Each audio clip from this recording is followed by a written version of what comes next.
Welcome back to the channel. Today we have another video and it's going to be related to arm care, how you can set up your own arm care program, and then also some common misconceptions about arm care so you don't make these mistakes. Thanks for tuning in.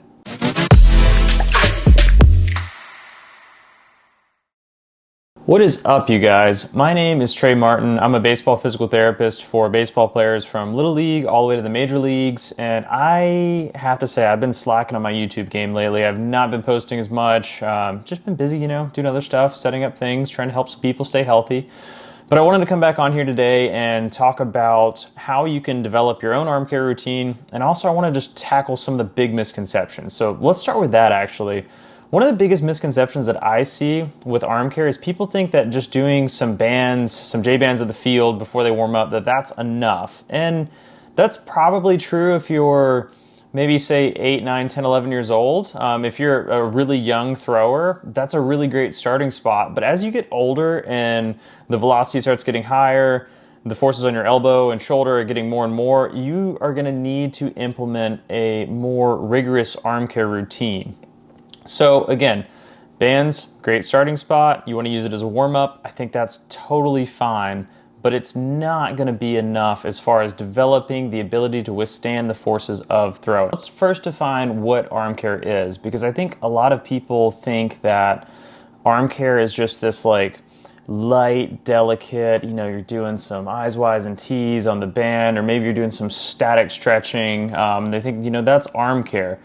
And to be honest, that's what I thought for a long time as a baseball player, but my opinion has shifted now as I started working as a physical therapist, and to me, arm care is strength and conditioning for the specific areas that help you stay injury-free from throwing.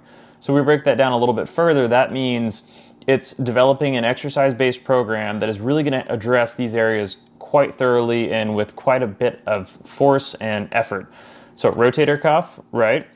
Flexor pronator mass here, scap, and then full body mobility. Those are going to be the main tenets there. Like I want to have a really, really rigorous rotator cuff scap routine. I want to build up my flexor pronator mass. Along with flexor pronator mass is working on grip work. So to me, that's what arm care is. It's not all that different from you should be squatting and lunging and sprinting and pressing and doing landmines and those kind of fundamental principles to become a better athlete. It should be a very similar process to that, but just addressing those areas that we need more as throwers than an everyday gym goer. So with that thought process in mind, if we're going to be training these muscle groups at a very, very high intensity, we need to set up our arm care program to be kind of similar to how we schedule our normal gym routines. I had a conversation the other day with a guy that actually is a Major League Baseball player, and we were talking about the differences in arm care philosophy. Like some people will say, well, you should just go really, really hard in the off season and then in season, just try to maintain that. Or you should just maintain the same level of intensity all year. For me, my opinion falls somewhere in the middle of that. I think the off season is a great time to add a little bit more volume at a high level of intensity. So we're building up a lot of strength, some muscle mass. We're building out our cuff, our forearm, our scap. And we're really working on in-range mobility. We're trying to create new positions. We're really trying to bounce back for the previous season, but also prepare ourselves so we can last longer into the next season. But I also don't think in season you should just completely go into like maintenance mode. I see a lot of guys that go a little too soft with their maintenance and their arm care becomes, again, like bands, stretching, something very basic. I think you can maintain the same high levels of intensity, but to me, volume is going to be the real killer here, and the injury creator is if you're just spamming 4 sets of 8 for rotator cuff at a pretty high intensity, probably going to be pretty hard for you to recover and stay fresh during in-season training. That would be fine in the off-season. So that being said, why not just take a similar levels of intensity, drop the volume down some, maybe it looks like you're doing 3 sets of 5 at the same weight that you're doing for 4 sets of 8 in the off season. Then you're going to maintain your ability to bounce back between starts, but you're also going to keep that strength threshold at a high level. And if we're going through that thought process, let's talk about like a structuring philosophy, 1,000-foot view, of arm care as a whole. And then we'll talk about some of my personal beliefs and some of the things that I've used with my app to kind of help just design this for you.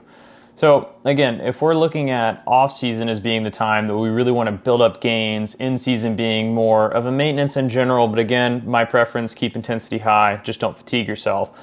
I like to train the muscle groups kind of like you plan your upper lower days. So on Mondays, I'll have my guys do rotator cuff strength with hip mobility and sometimes a little bit of like lower back mobility slash rotational mobility, and then something like an ankle. Then on Tuesdays, we go more forearm flexor pronator mass and grip strength, along with scap strength, and then T-spine mobility. So I like doing that as a Monday, Tuesday. Wednesday, I go back to my Monday scheme where I'm doing rotator cuff again. Hip mobility is a primary focus, and then, you know, I have to get a couple little lower body patterns in too, just to give it a more of a well-rounded week. Thursday goes back to what I talked about Tuesday, so scap, forearm strength, T-spine mobility. And then Friday is more of just a general flow day, like maybe hit some stuff you missed throughout the week, get some good mobility work in. And in general, I'll have Monday, Tuesday be a little higher intensity. This all kind of depends on the guy's pitching schedule, but for simplicity, Monday, Tuesday, a little bit higher intensity, maybe even higher volume. And then Wednesday, Thursday, we start to kind of crest down a little bit, and it's going to be maybe more of a moderate intensity, low to moderate volume in season, maybe moderate to high volume in off season. And then Friday, the flow day, that's pretty consistent throughout the year. My thought process is most games are happening on weekends, even from travel ball level all the way up to the major leagues. A lot of games are on the weekends, so I want that first day after a lot of play to be that Monday, and then stress is high, and then we're kind of like coasting down throughout the week, so we're kind of fresher by the end of the week, a little bit of mini recovery, and then we go back. Again, that's why this is the 1,000-foot view of this. This is not an end-all be-all. This is not custom. This isn't exactly what you should do, but it's just a framework of hitting all these muscle groups that are very important for arm care, getting some of the mobility work in that I think is very crucial to maintaining the shapes and positions that we want to see on the mound, so we're lessening stress on things like the UCL, labrum, rotator cuff, etc.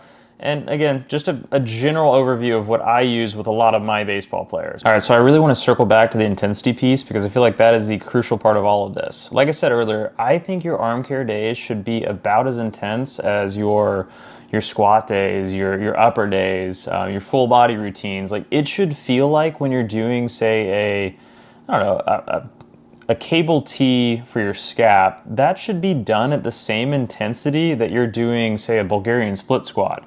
It's not going to feel quite as bad because you're working less muscle mass and it's not quite as heavy. But yeah, I mean, if you're sitting there just like kind of just, casually just repping out stuff, talking to your friends, you're not actually driving enough stress to create that adaptations that you want to be able to withstand throwing better. Does that make sense? We got to build a bigger engine so we can drive the car faster and it doesn't blow up.